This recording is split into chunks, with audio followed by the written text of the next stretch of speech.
उस खुशी के आनंद में अयोध्या मिथिला दोनों डूबी हुई थी।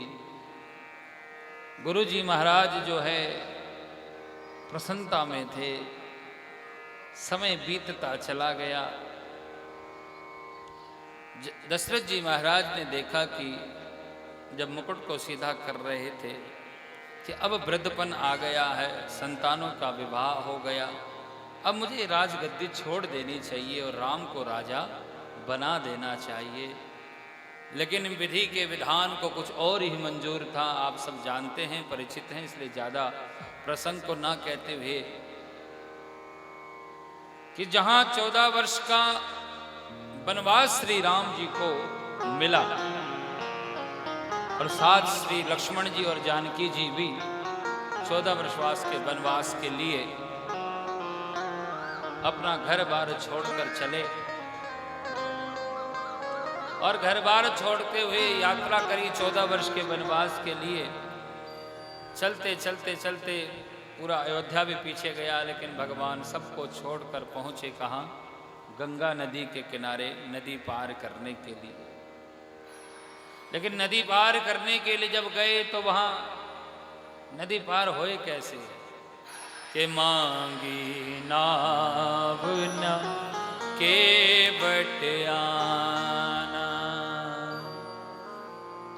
श्री राम जी केवट से कहते हैं कि नाव लेकर आओ, लेकिन केवट मना कर देता। केवट कहता कि नहीं, मैं नहीं आऊंगा। कहा ही तुम्हारे मरम में जाना, मुझे तुम्हारे सारे मर्म पता है। बोले क्या मर्म पता है? बोले मैं सब जानता हूं। काम क्या करता? बोले केवट का। जानता किसको है? जो बड़े बड़े यज्ञ, बड़े बड़े साधन, बड़े बड़े तपस्वी राम को जान नहीं पाए, लेकिन ये कहता है कहा ही तुम्हारे मरम में जाना, मैं तुम्हारे सारे मर्म को जानता हूं, मुझे सब तुम्हारे मर्म पता है, एक एक बात। लेकिन पहले मना करता रहा। श्री राम जी के कहने पर श्री राम जी के चरण पखार कर जो है केवट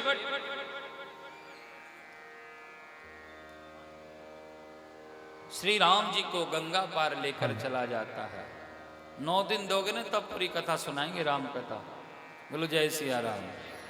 हमारे मध्य में हमारे रोहतक की महान हस्ती, जिन्होंने रोहतक का नाम अंतरिक्ष के पटल पर शोभायमान करते हुए जो गर्व के पल रोहतक की जनता जनार्दन को दिए हैं, वो मुख्य यजमान के तौर पर माननीय श्रीमान राजेश जैन जी, एमडी एलपीएस बोसाट, सुप्रसिद्ध समाज सेवी एवं कुशल उद्योगपति, आज चतुर्थ दिवस के श्रीमद् भागवत कथा के सुंदर पावन अवसर पर श्रीमद् भागवत कथा से आशीर्वाद प्राप्त करने हेतु और हम सभी का हौसला जाई करने के लिए पधार रहे। एक बार जोरदार तालियों से अभिनंदन करें, स्वागत करें आदरणीय श्रीमान राजेश जैन जी।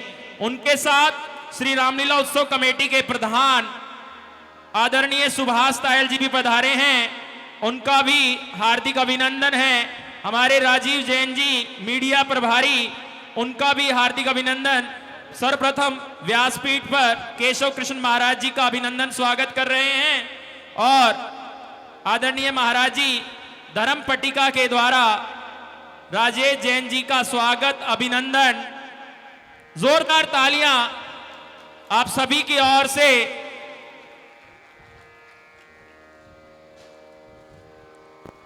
हमें आप पर और आपकी कीर्ति पर हमेशा गर्व रहता है और रहे भी क्यों ना, क्योंकि आप हमारे रोहतक के भामाशाह हैं और कोई भी कार्यक्रम आपकी उपस्थिति से ऊंचाइयों की ओर अग्रसर होता है।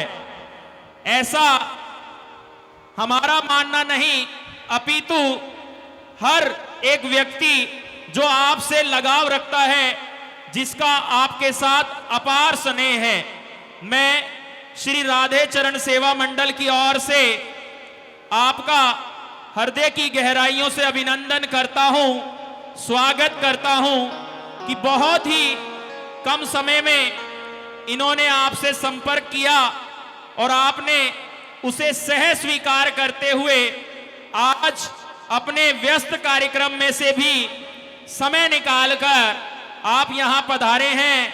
इसके लिए श्री राधे चरण सेवा मंडल ता उम्र आपका आभारी रहेगा।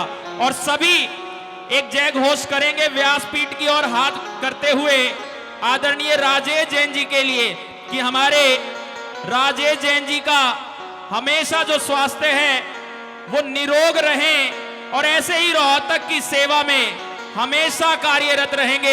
एक जय घोष होगा व्यासपीठ महाराज जी की ओर। अपने दोनों हाथ उठाइएगा और ये अरदास लगाइएगा कि हमारे रोहतक के भामाशाह ऐसे ही स्वस्थ रहें हमेशा और सभी के दिलों पर छाए रहें और ऐसे ही हमें हिम्मत और हौसला देते रहें। बोलिए राधा रानी सरकार की। बहुत बहुत शुक्रिया।